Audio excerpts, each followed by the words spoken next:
So many Buzz. There's so many places we can go with Will, right? I mean, Yeah, it's man. like, man. Let's start with Roosevelt High School.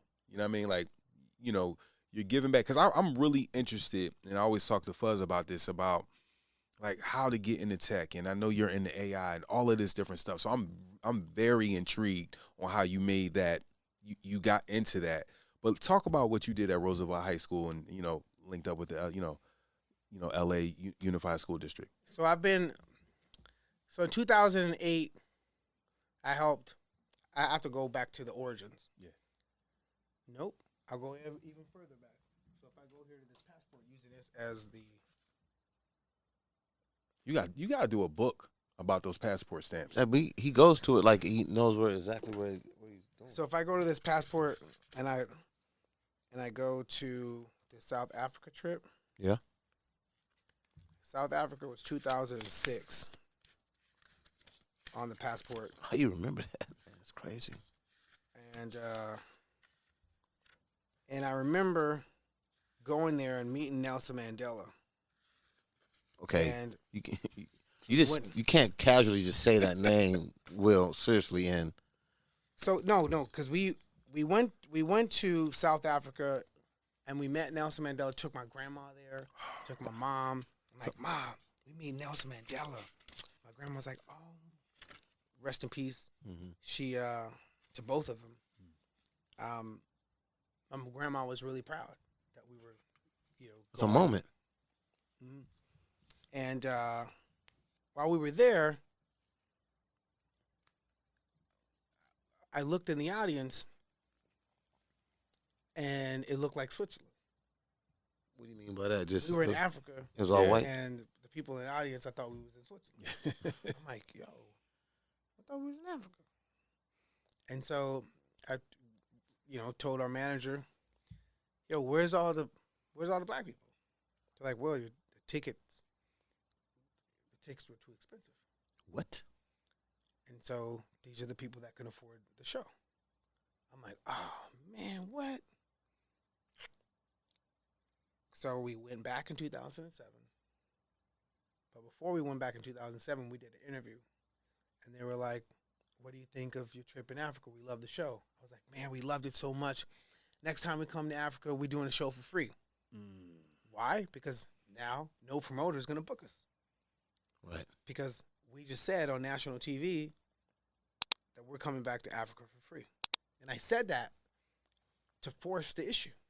Now we have to return back to Africa for free so that black people could come to the show. Did that become a problem inside your camp, like on some booking agencies? Like, what are you doing? Nope. Then they have to figure it out. Now they have to figure out how we get back to Africa for free. And we ain't talking about like arenas. You're doing stadiums. You're doing. No, at the time it was like, it was like a soccer stadium. It was like 30,000 people. That's what I'm saying. Like, you're not doing 2,000 seaters. You're doing. This is So in 2006, so in 2007 we go back and we do it for free. Okay. And Audience looked different, audience looked different. and they were happy. Beautiful experience. Got it. And I realized that, wow, we could actually, do things where it's not about money all the time. Right? Because whenever there's a natural disaster, music comes to raise awareness and you raise money. Whenever there's like somebody running for office, some musicians stand up, they use their voice to go out and vote. Mm-hmm. But every day there's something going on in the hood. There's a tsunami, there's an earthquake every day in the hood. Not literal tsunami, not literal earthquake, but something's shaking up the hood every single day. Got it. There's a flood every single day. There's a flood of neglect. There's like, no opportunities, shaking up, people's stability. So I was like, well, if I can go out and do tsunami relief, or if I could go out and support a president, I'm going to go back to my community. So I campaigned for Obama in 2008 and did a song called Yes We Can that helped move the needle to get him elected as the Democratic nominee. yes. And that took me to sit down at an event in San Francisco. Right next to me was General Colin Powell. And so I'm like, hey, nice to meet you, General Colin Powell. He's like, Will, thank you for all the work that you've done, helping get Obama elected with Yes We Can. That was very powerful. I was like, what do you think we should do to keep the momentum going? I remember this conversation like it was yesterday. Mark Benioff was opening up his children's hospital in San Francisco, and he invited myself and a whole bunch of other people, and General Colin Powell was one of his guests. And he sat me right next to him. Now, who's Mark Benioff? Mark Benioff is the founder of Salesforce. He helps me sustain a lot of my philanthropic endeavors in Royal Heights. So I'm sitting there. I'm like, what do I do to keep it moving, keep the momentum going?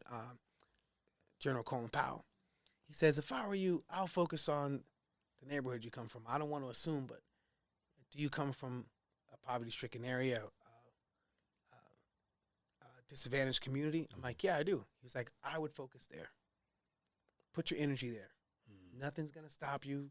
Nothing's going to get in your way. You'll be able to just focus and see results. I'm like, Makes sense. I'm going back to my neighborhood. Yeah. It's a second sign. Mm-hmm. One was in South Africa with Nelson Mandela. Two was when I went to Indonesia for tsunami relief. And three was General Colin Powell. And so I'm like, you know what? I'm going to go back to my neighborhood, and I'm going to adopt a school.